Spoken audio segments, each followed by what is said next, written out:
Assalamualaikum warahmatullahi wabarakatuh. Perkenalkan, nama saya Elisa Arni Anggraini dengan NIM 2120201064. Pada kesempatan kali ini saya akan membuat tugas dari MK Pramuka tentang tata cara menggunakan tayamum.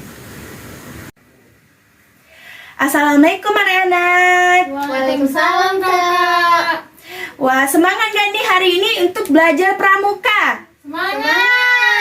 Baiklah, untuk menambah semangat kita melakukan tepuk pramuka dulu. Bisa nggak tepuk pramuka?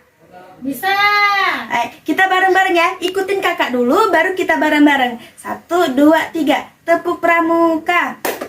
Pra, mu, ka.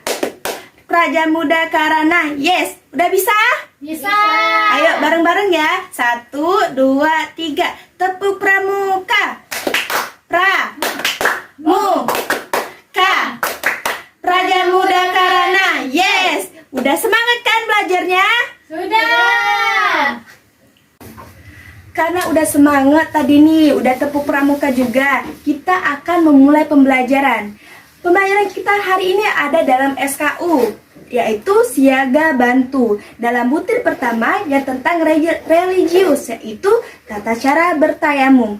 Sebelum kita mulai tata cara bertayamum, kakak akan menjelaskan apa itu pengertian tayamum. Pengertian tayamum itu adalah tata cara bersuci untuk membersihkan hadas besar maupun hadas kecil dengan menggunakan tanah atau debu dengan kondisi tertentu. Adapun secara istilah, tayamum itu adalah cara bersuci menggunakan tanah atau debu untuk menggantikan wudhu karena tidak ada air dalam kondisi tertentu. Kan udah tahu nih apa tadi pengertian dari tayamum. Sekarang kita akan belajar yaitu sebab-sebab terjadinya tayamum. Ada banyak sebab terjadinya tayamum, tetapi kakak akan menjelaskan 4 sebab yang sering umum terjadinya tayamum. Yang pertama yaitu tidak adanya air. Dalam kondisi misalnya kita hiking atau kita menjelajah alam, kan kita nggak selalu tuh nemu sungai ataupun sumber air. Kalau udah mendekati itu waktu sholat, kita harus sholat kan. Nah, cara kita mengganti wudhu yaitu dengan tata cara bertayamum. Yang kedua yaitu pada saat kita sakit. Sakitnya ini sakit yang parah, misalnya nggak bisa lagi berdiri ataupun udah berbaring aja dalam tempat tidur. Jadi kita boleh menggunakan tayamum juga. Yang ketiga yaitu seperti dalam perjalanan jauh. Misalnya kita mau pergi ke suatu tempat dan kita lagi di pesawat, kita bisa menggunakan tayamum pada saat di pesawat. Adapun seperti misalnya ada air yang keempat ini, tetapi airnya ini terbatas atau sedikit. Airnya ini digunakan untuk jangka waktu yang panjang. Jadi tidak mungkin kita akan menggunakan air yang sedikit ini untuk berwudu. Jadi kita bisa mengganti berwudu itu dengan tata cara bertayamum. Jadi ada 4, tidak adanya air sama sekali, dalam kondisi sakit yang parah, atau dalam perjalanan yang jauh, dan yang terakhir yaitu adanya air tetapi sedikit. Nah, tadi udah tahu sebab-sebab terjadinya tayamum, udah tahu juga pengertian tayamum dan sebab-sebab terjadinya tayamum. Dan sekarang kita akan mempraktikkan tata cara tayamum. Yang pertama itu pasti ada niatnya. Niatnya itu bismillahirrahmanirrahim, nawaitu tayamuma istibahati sholati fardulillahi ta'ala, yang artinya sengaja aku bertayamum untuk melaksanakan sholat fardu karena Allah Ta'ala. Nah, untuk tata cara tayamum itu misalnya seperti ini. Misalnya ini adalah tempat kita untuk bertayamum. Telapak tangan kita ditaruh seperti ini. Setelah itu kita seperti ini.